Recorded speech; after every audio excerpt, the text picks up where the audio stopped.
Gilles Auberger, bonjour. Bonjour. Alors la 9e édition du Marathon du Vignoble va se dérouler le week-end prochain et le succès est au rendez-vous, le semi-marathon est même déjà complet. Alors qu'est-ce que vous êtes venu faire ici ? Écoutez, moi ça me fait toujours plaisir de parler avec vos téléspectateurs et de leur dire qu'on les attend au bord des chemins.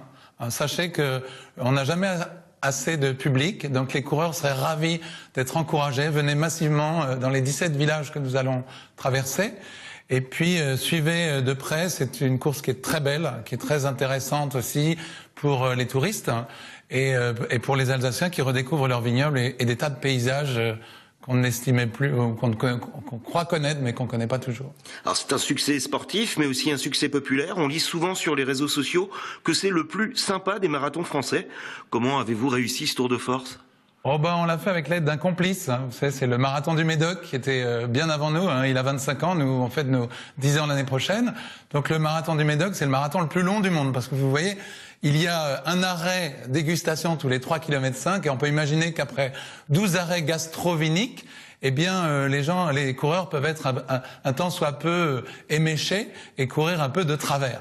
Alors, bien au-delà de ça, donc on est allé chercher les bonnes idées chez nos amis du Marathon du Vignoble et on a appliqué en Alsace des idées à nous aussi. On avait très envie de faire quelque chose de très original. On a pris le temps de découper le parcours, d'y apporter pour les déguisements, pour les haltes gastroviniques, donc des tas de bonnes idées. Et on attend vraiment que les gens viennent déguisés. Figurez-vous que c'est un des 800 cadeaux que nous allons offrir à l'arrivée aux 800 premiers coureurs déguisés sur le 10, le semi ou le marathon. Alors honnêtement, c'est plus une fête populaire qu'un événement sportif. On peut même venir en famille et même sans courir, il y a des animations pour tout le monde.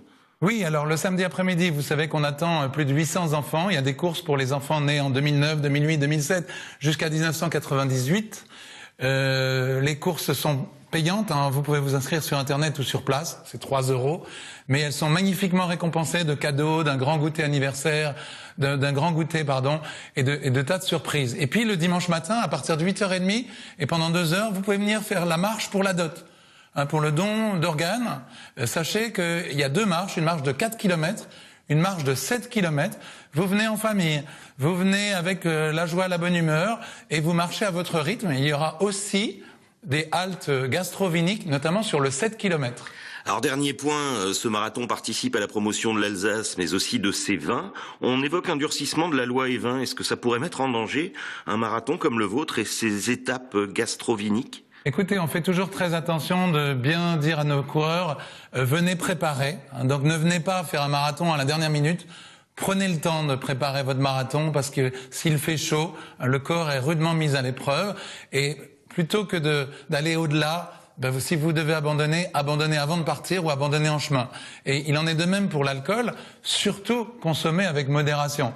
L'idée, c'est de se faire plaisir. L'idée, c'est de retrouver les saveurs, les arômes des vins d'Alsace, mais déguster avec modération. Soyez vigilants et n'abusez pas. Vous avez 12 haltes. Moi, j'ai fait l'essai. Je me suis arrêté 12 fois. J'ai bu un verre à chaque fois. Mais vous savez que vous évacuez aussi beaucoup pendant la course. Donc c'est un équilibre à trouver finalement. Gilles Auberger, merci. Merci à vous.